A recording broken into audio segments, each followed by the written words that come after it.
კვარაცხელიას პირველი ემოციები გოლის შემდეგ. Როგორ გადაუხადეს მადლობა ქართველს პარიზელმა გულშემატკივრებმა და რას ამბობენ ხვიჩას თანაგუნდელები. Ამ და სხვა საინტერესო სიახლეების მოსმენამდე დაალაიქე ვიდეო და გამოიწერე არხი. Დავიწყოთ საფრანგეთიდან, სადაც დიდხნიანი ლოდინის შემდეგ ხვიჩა კვარაცხელიამ პარი სენ-ჟერმენის რიგებში სადებიუტო გოლი გაიტანა. პარკ დე პრენსზე, მონაკოს წინააღმდეგ. ლიგა 1-ის 21 ტურში ხვიჩა კვარაცხელიას პარი სენ-ჟერმენმა ისევე დამაჯერებლად გაიმარჯვა, როგორ დამაჯერებლადაც ჩემპიონატს ლიდერობს. შეხვედრა, რომელიც 4-1 დამთავრდა, კვარას ახალი ისტორიის ნაწილი გახდა. მანამდე უნდა აღვნიშნოთ ისიც, რომ ფრანგული მედიის ვარაუდი არ გამართლდა. ხვიჩამ შეხვედრა ზედიზედ მეოთხედ დაიწყო ძირითადი შემადგენლობიდან და ტრადიციულად თითქმის ყველა პოზიციიდან უტევდა.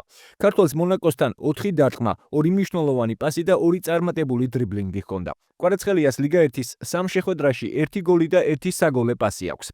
აღსანიშნავია ისიც, რომ ხვიჩა გახდა პირველი ქართველი ფეხბურთელი, ვინც ტოპ 5 ლიგებიდან 2-ში გატანა შეძლო. კვარაცხელიამ 100 დღიანი პაუზის შემდეგ გატანილი გოლი ისევე ემოციურად აღნიშნა, როგორც გულშემატკივრებმა, რომელთა გულებიც ქართველმა უკვე მოიგო. ამას მოწმობს ის ფაქტიც, რომ შეხვედრის დასრულების შემდეგ ხვიჩა კვარაცხელია პარიზელმა გულშემატკივრებმა მოედნიდან ტაშით გააცილეს.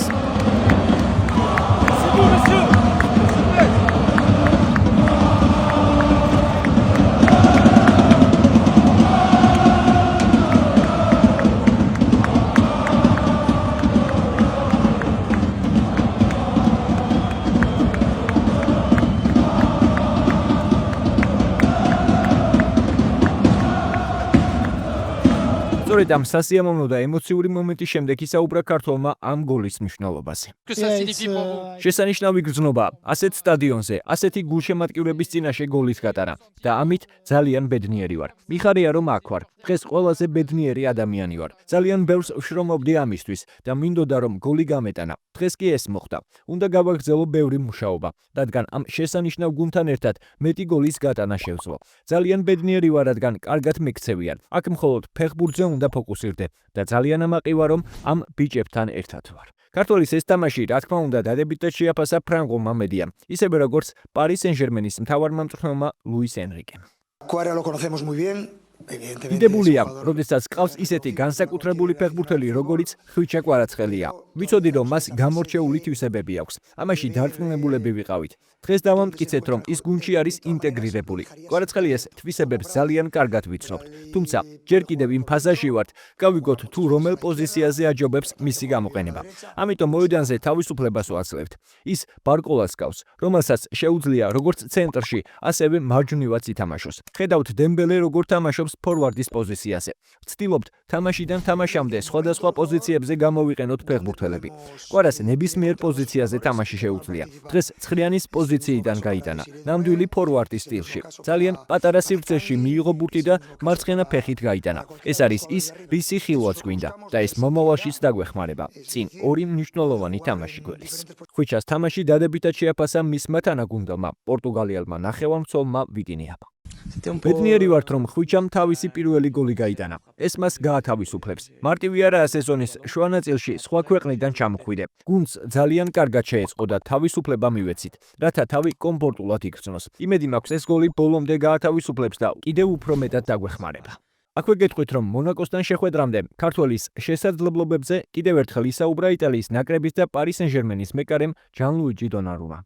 კვარაცხელია ბრწყინვალე ბიჭია. პარი სენ-ჟერმენში გადმოსვლამდე რაღაცეებზე ვილაპარაკეთ. უთხარი თუ რამე დასჭირდებოდა, ჩემთვის მოეწერა. ვფიქრობ, გუნდთან ადაპტაციას კარგად გადის. ჩვენი გუნდისთვის შეუძლია ძალიან სასარგებლო ფეხბურთელი იყოს. კლასით სხვებზე მაღლა დგას. ეს ვარჯიშებზეც ადვილი შესამჩნევია. არ ვიცი, კვარას გამო ლუის ენრიკე ტაქტიკას თუ შეცვლის. თუმცა, ჩემი აზრით, 4-3-3 სქემით თამაშს გავაგრძელებთ, მაგრამ საბოლოოდ არ ვიცი მწვრთნელი რას გადარწყვეტს. შეგახსენებთ, რომ პარი სენ-ჟერმენი ლიგა 1-ში 53 ქულით პირველ ადგილზეა და შემდეგი ტურის შეხვედრას 15 თებერვალს სტუმრად ტულუსთან გამართავს. თუმცა მანამდე ჩემპიონთა ლიგა, სადაც კვარამ ოფიციალურად თამაშის უფლება მოიპოვა. ქართველი უკვე ლიგის განაცხადია და შესაბამისად მორიგი გოლის გატანას სწორედ ამ ტურნირზე 11 თებერვალს ბრესტთან შეეცდება. წარმატებები უსურვოთ კვარას და ასევე დაწერეთ კომენტარებში თქვენ რამდენი ქულით შეაფასებთ ქართველის თამაშს მონაკოსთან. ახლა კი მოკლედ გეტყვით, რომ გიორგი ქოჩორაშვილის მომავალზე ბევრი იწერება. ბოლო ინფორმაციით, საქართველოს ნაკრების 25 წლის ნახევარმცველის დამატებით პორტუგალიის ჩემპიონი ლისაბონის სპორტინგია დაინტერესებული, რომელიც ტრანსფერის განხორციელებას ზაფხულში გეგმავს. გავრცელებული ინფორმაციით, ქართველის პასი 10 მილიონ ევრომდე იქნება, მაგრამ აღსანიშნავია, რომ სპორტინგი ერთადერთი კლუბი არ არის, რომელსაც ქართველი ნახევარმცველის შეძენა სურს. ქოჩორაშვილით ვალენსიაც ინტერესდება და ეს იმაზე იქნება დამოკიდებული, შეძლებს თუ არა გიორგი მამარდაშვილის ამჟამინდელი გუნდი ლა ლიგაში დარჩენას, რადგან როგორც ცნობილია, ქოჩორაშვილის მოთხოვნაა, რომ მისი მომავალი გუნდი პირველ დივიზიონში ასპარეზობდეს. თქვენ სად ისურვებდით ქოჩორას ნახვას? დაწერეთ თქვენი აზრი კომენტარებში. ასევე თქვენი აზრი დაწერეთ საქართველოს ნაკრების ყოფილ ფეხბურთელზე და მწვრთნელზე თემურ კეცბაიაზე, რომელიც შოტლანდიური მოზერველის მთავარი მწვრთნელის თანამდებობაზე ერთ-ერთი კანდიდატია. ამის შესახებ ადგილობრივი მედია წერს. მათი ინფორმაციით 56 წლის ქართველმა სპეციალისტმა გუნდის გაწვრთნის სურვილი თავად გამოთქვა. შეგახსენებთ, რომ თემურ კეცბაია ბოლოს კვიპროსის ნაკრებს წვრთნიდა, რომელიც გასული წლის სექტემბერში დატოვა და მას შემდეგ ახალი გუნდის ძიებაშია. ახლა კი კალათბურთი და NBA, სადაც გოგა ბიტაძის ორლანდო დენვერთან ფაქტობრივად უშანსოდ 90-ით 112 დამარცხდა. გოგა ბიტაძე ცხადია ძირითად ხუთეულში იყო და 17 წუთში 4 ქულა დააგროვა. მისი ორივე ორქულიანი სუსტი იყო. გოგას მხოლოდ 3 მოხსნა ჰქონდა. მის ანგარიშია 1 დაფარება და 1 დაკარგვაც. NBA-ის აღმოსავლეთ კონფერენციაში ორლანდო მერვე ადგილზეა და მომდევნო შეხვედრას 9 თებერვალს სან ანტონიოსთან გამართავს და იმედია გოგა ბიტაძის და სანდრო მამუკელაშვილის დუელსაც ვიხილავთ. თორნიკე შენგელიას ვირტუს ბოლონიამ კი ევროპა ლიგის 26 ტურში პარის უმასპინძლა და 6 ქულით დამარცხდა. 77-83. აღსანიშნავია, რომ შენგელიას გუნდი მთელი შეხვედრის განმავლობაში იგებდა და პარიზელებმა მეტოქის დამარცხება ბოლო 2 წუთში შეძლეს. თორნიკე შენგელიამ 29 წუთი და 16 წამი ითამაშა და 17 ქულა, 5 მოხსნა და 2 პასი დააკროვა. საქართველოს ნაკრების კაპიტანმა 11-დან 7 ორქულიანი და 4-დან 3 საჯარი მოჩააგდო. ვირტუს 7 მოგება და 19 მარცხი აქვს. შესაბამისად 14 ქულით მე-16 ადგილზეა და 27 ტურში ოლიმპიაკოს მასპინძლობს. მოკლედ გეტყვით იმასაც, რომ საკალათბურთო ჩემპიონთა ლიგის შეხვედრაში გიორგი შერმადინის ტენერიფემ სტუმრად მანრესა 84-73 დაამარცხა. მაგრამ ამ გამარჯვებაში ქართველი ცენტრის წვლილი მინიმალური იყო, რადგან პირველი მეოთხედის ბოლო წუთზე გიორგიმ საჯებთან ცხარე კამათის გამო მოედნიდან გააცევეს. ქართველმა სულ 4 წუთი და 50 წამი ითამაშა, რა დროშიც მხოლოდ 2 მოხსნა დააგროვა.